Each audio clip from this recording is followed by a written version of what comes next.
السلام عليكم ورحمة الله وبركاته.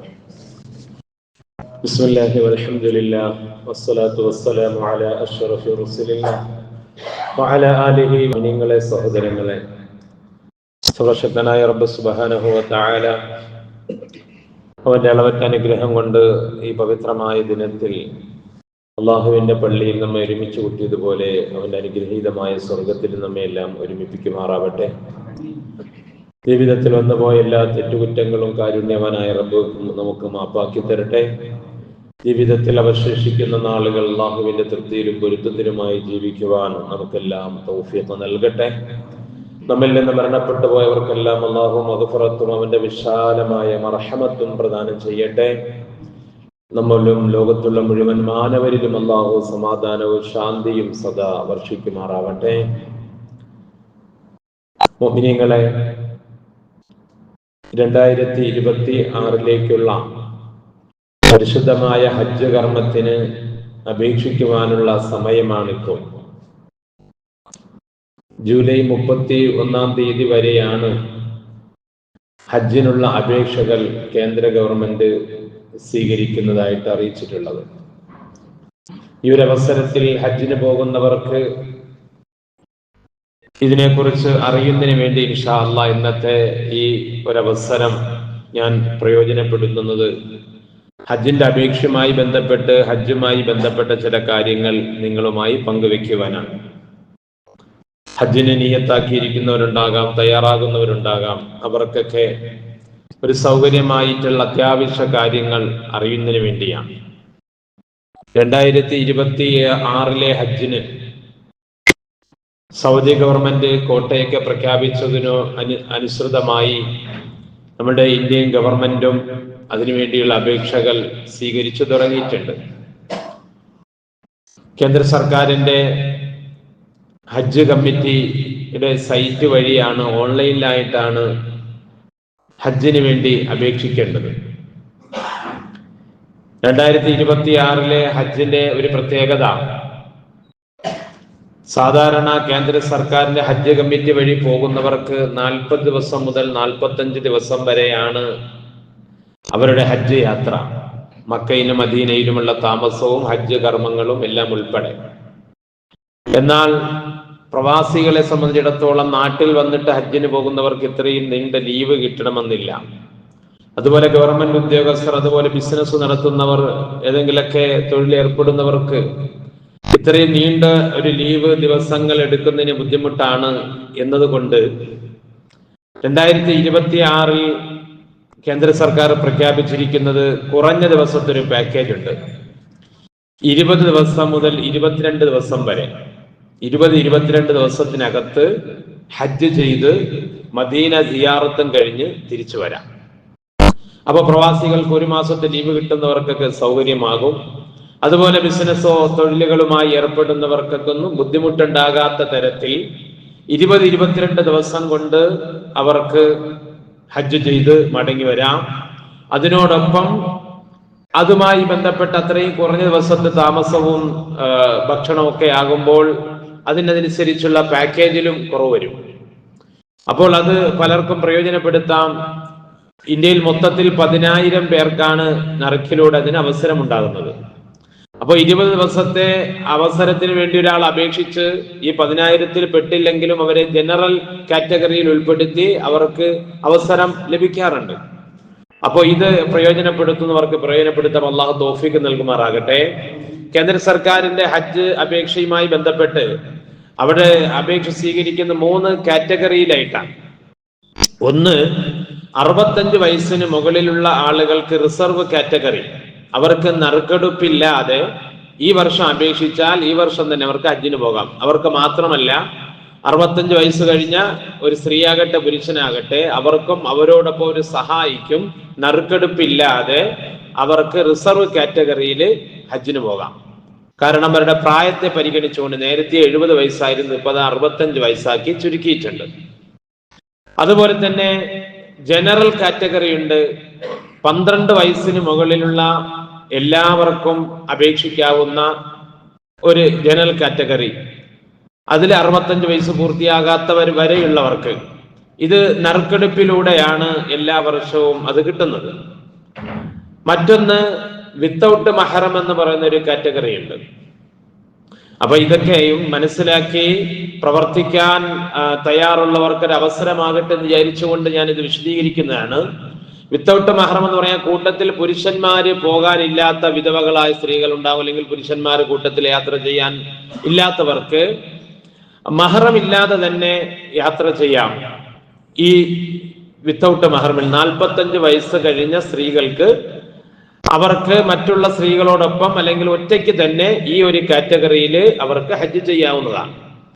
ഇങ്ങനെ 3 കാറ്റഗറിയിലായിട്ടാണ് അപേക്ഷിക്കേണ്ടത്.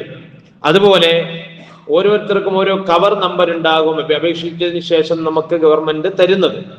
അപ്പൊ അതിൽ ഒരു കവറിൽ ഒരു അപേക്ഷയിൽ 5 പേർക്ക് വരെ 1 മുതൽ 5 പേർക്ക് വരെ അതിൽ ഉൾപ്പെടുത്തി കൊടുക്കാം. ജനറൽ കാറ്റഗറിയിൽ വിത്തൗട്ട് മഹറം കാറ്റഗറിയിലൊക്കെ ആകുമ്പോൾ ഒരു കവർ നമ്പർ നിറക്കി വീണാൽ ആ 5 പേർക്കും ഒരുമിച്ച് ഹജ്ജിന് പോകാൻ കഴിയും. അപ്പോൾ ഈ കാര്യങ്ങളൊക്കെ ശ്രദ്ധിക്കേണ്ടതാണ്. പിന്നെ അപേക്ഷിക്കുമ്പോൾ ആർക്കെങ്കിലും അപേക്ഷയുമായി ബന്ധപ്പെട്ട് ബുദ്ധിമുട്ടുകളോ സാങ്കേതിക തടസ്സങ്ങൾ ഉണ്ടായി ഓൺലൈനിൽ രജിസ്റ്റർ ചെയ്യുന്നതിന് വേണ്ടി ഇൻഷാ അല്ലാഹ് നമ്മൾ സഹായിക്കും.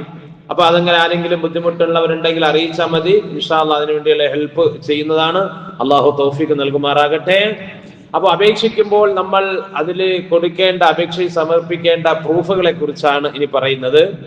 ഒന്ന്, പാസ്പോർട്ട് 31/12/2026 വരെ, ഈ വർഷം അവസാനം വരെ കാലാവധിയുള്ള പാസ്പോർട്ട് ആയിരിക്കണം അപേക്ഷിക്കുന്നവർക്ക് ഉണ്ടാകേണ്ടത്. അത്രയും കാലാവധി മിനിമം ഉണ്ടായിരിക്കണം. അതുപോലെ തന്നെ ആ പാസ്പോർട്ടിലുള്ള കൃത്യമായ അഡ്രസ് ആയിരിക്കണം അതിൽ കൊടുക്കേണ്ടത്. ഇനി പാസ്പോർട്ടിലുള്ള അഡ്രസ് അല്ല ഇപ്പോൾ അവർക്ക് നിലവിലുള്ളതെങ്കിൽ ആ നിലവിലുള്ള അഡ്രസ്സിന് രേഖയോടുകൂടി ആധാറിന്റെയോ മറ്റേതെങ്കിലും രേഖയോടുകൂടിയുള്ള അഡ്രസ്സും അതിൽ സമർപ്പിക്കേണ്ടതാണ്. പിന്നെ ബാക്ക്ഗ്രൗണ്ട് വെള്ളയായിട്ടുള്ള വൈറ്റ് ആയിട്ടുള്ള ഫോട്ടോ വേണം. ആ ഫോട്ടോ നമ്മൾ അതിലേക്ക് ആഡ് ചെയ്ത് കൊടുക്കേണ്ടതാണ്. അപ്പോൾ നമ്മൾ സ്റ്റുഡിയോയിലോ മറ്റോ പോയി പാസ്പോർട്ട് സൈസ് ഫോട്ടോ എടുത്തിട്ട് അതിന്റെ ഫയല് PDF ഫയല് ഇമേജ് നമ്മളുടെ ഫോണിലേക്ക് അയച്ചു തരാൻ പറയുകയും അത് നമ്മളെ ഫോണിൽ നിന്ന് നമ്മൾ ഇതിലേക്ക് അപ്ഡേറ്റ് ചെയ്യുകയും വേണം. മറ്റൊന്ന്, ബാങ്ക് അക്കൗണ്ടിന്റെ ഡീറ്റെയിൽസ് കൊടുക്കണം. കാശ് അയക്കുന്നതിന് വേണ്ടിയല്ല നമ്മൾ കേന്ദ്ര സർക്കാർ നമ്മൾ അപേക്ഷിച്ച് അതിനുശേഷം നമ്മൾ പിൻവലിക്കുകയോ അല്ലെങ്കിൽ എന്തെങ്കിലും കൊടുത്ത കാശിന്റെ ബാലൻസ് ഹജ്ജ് കഴിഞ്ഞ് നമുക്ക് തിരിച്ചു കിട്ടാൻ വേണ്ടിയുള്ള സാഹചര്യങ്ങളൊക്കെ ഉണ്ടാകുമ്പോൾ തിരിച്ച് കാശ് അയക്കുന്നതിന് വേണ്ടി ബാങ്ക് ഡീറ്റെയിൽസ്, പാൻ കാർഡിന്റെ നമ്പർ ഉൾപ്പെടെ കൊടുക്കേണ്ടതുണ്ട്. അതുപോലെ തന്നെ നമ്മൾ കേരളത്തിൽ 3 സ്ഥലങ്ങളിൽ നിന്നാണ് നിലവിൽ ഹജ്ജിന് പോകാൻ വേണ്ടിയുള്ള സൗകര്യമുള്ളത്. നെടുമ്പാശ്ശേരി, കരിപ്പൂര്, അതുപോലെ തന്നെ കണ്ണൂര്. അപ്പൊ ഇവിടെ നിന്നാണ് നമുക്ക് പോകാൻ സൗകര്യം. സാധാരണ തെക്കൻ കേരളത്തിൽ നമ്മൾ ഇവിടേക്ക് ഉള്ളവര് പോകുന്നത് നെടുമ്പാശ്ശേരിയിൽ നിന്ന്. അപ്പൊ ആ എംബാർക്കേഷൻ പോയിന്റ് നെടുമ്പാശ്ശേരി എന്ന് വെക്കണം. ഇതിനോടൊപ്പം 2026 ഹജ്ജിന് കേന്ദ്ര സർക്കാർ തരുന്നൊരു സൗകര്യം, ഇതുവരെയും കേന്ദ്ര ഹജ്ജ് കമ്മിറ്റി വഴി ഗവൺമെന്റ് വഴി ഹജ്ജിന് പോകുന്നവർക്ക് ഭക്ഷണ സൗകര്യം ഉണ്ടാവാറില്ല. സ്വന്തമായിട്ട് അവർ ഭക്ഷണം പാചകം ചെയ്യണം. മദീനയിലാണെങ്കിൽ പാചകം ചെയ്യാൻ സൗകര്യം ഉണ്ടാവില്ല, പുറത്തുനിന്ന് അവർ ഭക്ഷണം കഴിക്കണം. പോയവർക്ക് അങ്ങനെയാണ് പറഞ്ഞത്. എന്നാൽ 2026 മുതൽ അങ്ങനെ അപേക്ഷിക്കുമ്പോൾ ഒരു ഓപ്ഷൻ ചോദിക്കുന്നുണ്ട്, ഭക്ഷണം ആവശ്യമുണ്ടോ എന്ന് ഒരു ഓപ്ഷൻ. ഭക്ഷണം ആവശ്യമുണ്ടെന്ന് നമ്മൾ ക്ലിക്ക് ചെയ്താൽ അതനുസരിച്ച് ഗവൺമെന്റ് അതിന്റെ സൗകര്യങ്ങൾ ചെയ്യുന്ന വിശദാംശങ്ങൾ പിറകെ വരികയുള്ളൂ. അങ്ങനെ ഒരു സൗകര്യം കൂടി ചെയ്തു തരുന്നുണ്ട്. പറഞ്ഞു വരുന്ന പ്രിയമുള്ളവരെ, ഇത്രയും വളരെ എളുപ്പത്തിൽ സാമ്പത്തികമായിട്ടും ഗവൺമെന്റിൽ പോകുമ്പോൾ വളരെ കുറവാണ്. ഏകദേശം 4 ലക്ഷം രൂപയൊക്കെയാണ് ഇപ്പോൾ ഗവൺമെന്റിന്റെ ഹജ്ജ് കോട്ടയിൽ പോകുന്നവർക്ക് ചിലവാകുന്നത്. ഇന്നത്തെ ഭാഷയിലൊക്കെ പറഞ്ഞ 5 പവൻ സ്വർണത്തിന്റെ പൈസ അല്ലേ ഷാജിക്ക്? അത്രയല്ലേ ഉള്ളല്ലേ? 5 പവൻ സ്വർണത്തിന്റെ പൈസയാണ് എത്രയുള്ളു ഹജ്ജിന് പോകാൻ. ഒന്ന് ആലോചിച്ച് നോക്കി. നമുക്ക് ആർക്കാണ് അതിൽ കഴിയാത്തത്? നമുക്കൊക്കെ അള്ളാഹു സുബ്ഹാനഹു വ തആല ആരോഗ്യം തന്നു, ആഫിയത്ത് തന്നു അല്ലേ? കോടിക്കണക്കിന് രൂപ സമ്പാദിച്ചു, നല്ല ജോലി ചെയ്തു, ലക്ഷക്കണക്കിന് രൂപ സമ്പാദിച്ചു, എത്രയോ നമ്പർ വസ്തു വാങ്ങിച്ചു, മനോഹരമായ വീടുകൾ വെച്ചു, 50, 60, 100 പവൻ സ്വർണമൊക്കെ ഇട്ട് മക്കളെ വിവാഹം ചെയ്ത് അയച്ചു. എല്ലാം കഴിഞ്ഞ് നമ്മൾ ഇരിക്കുമ്പോൾ നമ്മളുടെ ജീവിതത്തിൽ വന്ന ഒരൊറ്റ കുറവ് ഇതായിരിക്കും: പരിശുദ്ധമായ മക്കയും മദീനയും കാണാൻ ഇതുവരെ അവസരം കിട്ടിയിട്ടില്ല. അത് വലിയ കുറവാണ്. ഒരു സത്യവിശ്വാസിക്ക് ഇത് വലിയൊരു കുറവാണ്. ഇത്രയും വലിയ എളുപ്പം ഇന്നത്തെ കാലഘട്ടത്ത്, പൈസയ്ക്ക് ഒരു വിലയുമില്ലാത്ത കാലഘട്ടത്ത് ഈ കുറഞ്ഞ ചിലവിൽ നമുക്ക് ഹജ്ജിന് പോകാനുള്ള സൗകര്യം അല്ലാഹു തആല നമുക്ക് തരുന്നുണ്ടെങ്കിൽ, അതിനുള്ള ആരോഗ്യം ഉണ്ടെങ്കിൽ, പിന്നെ നമ്മൾ ചെയ്തില്ല എങ്കിൽ നമുക്ക് എത്ര നഷ്ടമാണ്. അള്ളാഹു മനസ്സിലാക്കാൻ തൗഫീഖ് നൽകട്ടെ. പല സഹോദരങ്ങൾ പറഞ്ഞു, സൈദുമായി ബന്ധപ്പെട്ട് വിശദമായിട്ട് പറയണം. ഇതിന്റെ ആപ്ലിക്കേഷനും അതിന്റെ അപേക്ഷിക്കേണ്ട വഴിയും അത് പോകാനുള്ള കാര്യങ്ങളൊക്കെ ഇൻഷാ അല്ലാഹ് ഏത് നിലയിലുള്ള സാങ്കേതിക സഹായങ്ങളും ചെയ്യാൻ ഒരു നിർബന്ധമായ കർമ്മമാണ്. ഞങ്ങളൊക്കെ തയ്യാറാണ് ഇൻഷാ അല്ലാഹ്. കഴിഞ്ഞ വർഷവും നമ്മൾ 5-6 പേരോളം നമ്മളെ നാട്ടിൽ നിന്ന് ഹജ്ജിന് പോയി. 8-10ഓളം ആളുകൾ തയ്യാറായിരുന്നു. പ്രൈവറ്റ് ഗ്രൂപ്പിൽ പോകുന്ന ചില തടസ്സങ്ങൾ ഉണ്ടായത് കാരണത്താല് പലർക്കും പോകാൻ കഴിഞ്ഞില്ല. വലിയ സാമ്പത്തികം ചെലവഴിച്ച് ചില സഹോദരങ്ങൾ പോവുകയും ചെയ്തു. അല്ലാഹു കബൂലാക്കുമാറാകട്ടെ. മുന്നോട്ട് ഇൻഷാ അല്ലാഹ് 2026 ഹജ്ജിന് പോകാൻ അല്ലാഹു തആല തന്ന സമ്പത്തും ആരോഗ്യം ഒക്കെ ഉള്ളവർ നിയ്യത്താക്കി അല്ലാഹു തൗഫീഖ് നൽകട്ടെ. ചെറിയ കാര്യമല്ല. എല്ലാവരും ഉറച്ച് നിയ്യത്ത്, പരിശുദ്ധ ഇസ്ലാമിന്റെ പഞ്ചസ്തംഭങ്ങളിൽ അതിന്റെ ദീനിന്റെ പൂർത്തീകരണം 5ാമത്തെ കാര്യം അല്ലാഹു നമുക്ക് നിർബന്ധമാക്കിയത് വഹജ്ജുൽ ബൈത്തി മൻ ഇസ്തതാഅ ഇലൈഹി സബീലാ. ദീനിന്റെ പൂർത്തീകരണം അവിടെയാണ്. അല്ലാഹു തആല തന്ന സമ്പത്തുണ്ട്, ആരോഗ്യമുണ്ട്, സൗകര്യങ്ങളൊക്കെ ഉള്ളപ്പോൾ അവൻ അല്ലാഹുവിന്റെ കഅബ ശരീഫിനെ ലക്ഷ്യമാക്കി യാത്ര ചെയ്യട്ടെ, അവൻ അല്ലാഹുവിന് വേണ്ടി ഹജ്ജ് ചെയ്യട്ടെ എന്ന് പരിശുദ്ധമായ ദീന് കൽപ്പിക്കുമ്പോൾ, പ്രിയമുള്ളവരെ, ദുനിയാവിൽ അല്ലാഹു തന്ന സമ്പത്ത് ഇതിൽ നിന്ന് 4 ലക്ഷം രൂപയോ 5 ലക്ഷം രൂപയോ ഞാൻ മാറ്റിവെച്ചാൽ അത് എന്റെ മക്കൾക്കുള്ള കുറവായി പോകും. എന്റെ മക്കളെ വിവാഹം ചെയ്തയക്കാൻ അതിലെനിക്ക് സ്വർണം കൊടുക്കുന്നതിൽ കുറവ് വന്നു പോകും. അല്ലെങ്കിൽ മക്കൾക്ക് വേണ്ടി ഞാൻ വാങ്ങിയിട്ടിരിക്കുന്ന വസ്തുക്കളിൽ കുറവ് വന്നു പോകും. അല്ലെങ്കിൽ എന്റെ സമ്പാദ്യത്തിൽ കുറവ് വന്നു പോകും. ബാങ്ക് ബാലൻസിൽ കുറവ് വന്നു പോകും. ഇതൊക്കെ പേടിച്ചിട്ടാണല്ലോ പലരും പറയുന്നത്. പലരും പിന്നെയാകട്ടെ ഈ ആവശ്യങ്ങളെല്ലാം കഴിഞ്ഞിട്ട് ബാക്കിയുണ്ടെങ്കിൽ, ഈ ചെലവെല്ലാം കഴിഞ്ഞിട്ട് ബാക്കിയുണ്ടെങ്കിൽ ഇൻഷാ അല്ലാഹ് ചെയ്യാമെന്ന നിയ്യത്താണ് പലർക്കും. ഞാൻ ഹജ്ജ് ചെയ്യൂല എന്നുള്ള മനസ്സാർക്കുമില്ല. ഞാൻ ഹജ്ജ് ചെയ്യൽ നിർബന്ധമില്ലെന്നുള്ള വാശിയും ആർക്കുമില്ല. പക്ഷേ പലരെയും പിശാചാണ് ദാരിദ്ര്യത്തിന്റെ മുന്നറിയിപ്പ് നിങ്ങൾക്ക് നൽകുന്നത്. അവിടെയാണ്. ഇന്ന് ആരോഗ്യമുണ്ട്, സമ്പത്തുണ്ട്, എല്ലാ സൗകര്യങ്ങളുമുണ്ട്. ഇന്ന് നീ സൂക്ഷിച്ച് ചെലവഴിച്ചില്ലെങ്കിൽ, നീ സേവ് ചെയ്തില്ലെങ്കിൽ, നാളെ നിനക്ക് ദാരിദ്ര്യം വന്നു പോകും, നാളെ നിനക്ക് പട്ടിണി വന്നു പോകും, നാളെ നിന്നെ നോക്കാൻ ആരുമുണ്ടാവില്ല. അതുകൊണ്ട് ഉള്ളത് നീ സേവ് ചെയ്യണേ. അത് ആവശ്യം തന്നെയാണ്. പക്ഷേ ദീനിന് വേണ്ടി ചെലവഴിക്കാതെ, അള്ളാഹു നിർബന്ധമായ കാര്യങ്ങൾക്ക് വേണ്ടി ചെലവഴിക്കാതെ മാറ്റിവെച്ചാൽ ആ സമ്പത്ത് ദുനിയാവിൽ നിനക്ക് ദുഃഖത്തിന് കാരണമാണ്. എത്രയോ തെളിവുകളുണ്ട്. നാളെ പരലോകത്ത് റബ്ബിന്റെ കോടതിയിൽ വരുമ്പോൾ അല്ലാഹ് ചോദിക്കുമല്ലോ, നിനക്ക് ഞാൻ തന്ന സമ്പത്ത് അത് നീ എങ്ങനെയാണോ സമ്പാദിച്ചത്, അതിന്റെ വഴികൾ എനിക്കൊന്ന് പറഞ്ഞതാ. നീ എങ്ങനെയാണ് ചെലവഴിച്ചത്, അതിന്റെ വഴികളും നീ എനിക്കൊന്ന് പറഞ്ഞതാ. എന്റെ പ്രിയമുള്ള മുഅ്മിനീങ്ങളെ, മനസ്സിലാക്കണേ, വളരെ ഗൗരവമുള്ള കാര്യമാണ്. നിന്റെ ആയുസ്സിനെ കുറിച്ച് അല്ലാഹ് ചോദിക്കും ഒരു ചോദ്യമാണ്. അല്ലാഹ് നിനക്ക് തന്ന ആരോഗ്യത്തെ കുറിച്ച് ചോദിക്കും ഒരു ചോദ്യമാണ്. അല്ലാഹ് നിനക്ക് തന്ന അറിവിനെ കുറിച്ച് ചോദിക്കും ഒരു ചോദ്യമാണ്. പക്ഷേ അല്ലാഹു സമ്പത്തിനെ കുറിച്ച് ചോദിക്കുമ്പോൾ അവിടെ 2 ചോദ്യമാണ്.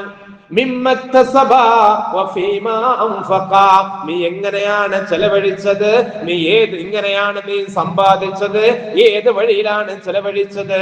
പ്രിയമുള്ളവരെ, നല്ല ആരോഗ്യമുള്ളപ്പോൾ, ചുറുചുറുക്കപ്പുള്ളപ്പോൾ, ഓടി നടക്കാൻ കഴിവുള്ളപ്പോൾ ഹജ്ജിന് പോകണം. നമ്മുടെ നാട്ടിലൊക്കെ വളരെ പ്രായമേറിയിട്ട് ചില ഉമ്മമാര് ഹജ്ജിന് പോകും. നല്ലതുപോലെ തവാഫ് ചെയ്യാൻ കഴിയില്ല, വീൽ ചെയറിൽ കയറേണ്ടി വരും. നല്ലതുപോലെ സഫാ മർവയിൽ നിന്ന് നടക്കാൻ കഴിയില്ല, യാത്രകൾ ചെയ്യാൻ കഴിയില്ല. പോയിട്ട് വന്നിട്ട് അവർ പറയാറുണ്ട്, ഉസ്താദേ, ആരോഗ്യമുള്ള സമയത്ത് തന്നെ ഹജ്ജിന് പോകണമെന്ന്, നല്ല പ്രായത്തിൽ തന്നെ ഹജ്ജിന് പോകണമെന്ന്. പക്ഷെ അതവർക്ക് സങ്കടമാണ്, ഖേദമാണ്. എന്നാൽ പ്രിയമുള്ളവരെ, ആരോഗ്യമുള്ള ഒരു സമൂഹത്തിനോടാണ് ഞാൻ പറയുന്നത്, സമ്പത്തുള്ള ഒരു കൂട്ടരോടാണ് ഞാൻ പറയുന്നത്. സമയമായില്ലയോ? അലം യഅനില്ലദീന ആമനു അൻ തഖ്ശഅ ഖുലൂബുഹും ലിദിക്രില്ലാഹ്. അല്ലാഹ് ചോദിക്കുന്നുണ്ട്, ഖുർആൻ ചോദിക്കുന്നുണ്ട്, ചെയ്യുന്നുണ്ട്. സത്യവിശ്വാസികളുടെ ഹൃദയത്തിൽ ഭയഭക്തി ഉണ്ടാകാൻ ഇനി എപ്പോഴാണ് സമയം? ഇതുവരെയും സമയമായില്ലയോ? അള്ളാഹു നമുക്ക് മനസ്സിലാക്കാൻ തൗഫീഖ് നൽകുമാറാകട്ടെ. പ്രിയമുള്ളവരെ, ഇതൊക്കെയും ഇത്രയും വിശദമായിട്ട് നിങ്ങളുടെ മുന്നിൽ പറഞ്ഞത് 2026 ഹജ്ജിന് ഇൻഷാ അല്ലാഹ് എനിക്ക് പോകണം. അതിനുവേണ്ടിയുള്ള തയ്യാറെടുപ്പുകൾ ഞാൻ ചെയ്യും. പ്രായമേറിയ പോയില്ല, അല്ലെങ്കിൽ ചെറുപ്പക്കാരനാണ് എന്ന വിചാരം നമുക്ക് വേണ്ട. അല്ലാഹ് തന്ന ആയുസ്സിലും ആരോഗ്യത്തിലും ഇൻഷാ അല്ലാഹ് പോകണം. പ്രായമേറിയിട്ടും ഇതുവരെ പോകാൻ നിയത്താക്കാത്തവരുണ്ടോ? പോകാൻ അവസരം കിട്ടാത്തവരുണ്ടോ? പ്രിയമുള്ളവരെ, ഇനിയും നമുക്ക് താമസിക്കണ്ട. ഇൻഷാ അല്ലാഹ് നമ്മൾ തയ്യാറാകണം. നീയത്ത് നന്നാണെങ്കിൽ എന്തും ചെയ്യടോ, തൗഫീഖ് പിന്നിൽ നിന്ന് തള്ളി തരുമടോ. ഒന്ന് നീയത്ത് വെച്ചാൽ മതി. നീയത്തുൽ മുഅ്മിന് ഖൈറും മിൻ അമലിഹി. സത്യവിശ്വാസിയുടെ നീയത്ത് അവൻ ചെയ്യുന്ന അമലിനേക്കാൾ ശ്രേഷ്ഠമാണെന്ന് മുഹമ്മദ് മുസ്തഫ സല്ലല്ലാഹു അലൈഹി വസല്ലം. അല്ലാഹു അതിനുള്ള തൗഫീഖ് നമുക്ക് നൽകുമാറാകട്ടെ. മരിക്കുന്നതിന് മുമ്പ് മഖ്ബൂലും മബ്റൂറുമായ ഹജ്ജും ഉംറയും ചെയ്യാൻ നമുക്കെല്ലാം അല്ലാഹു തആല തൗഫീഖ് നൽകി അനുഗ്രഹിക്കുമാറാവട്ടെ. മഴയൊക്കെ അല്ലേ, മഴ പെയ്തു പോയാൽ പിന്നെ ബുദ്ധിമുട്ടാണ്.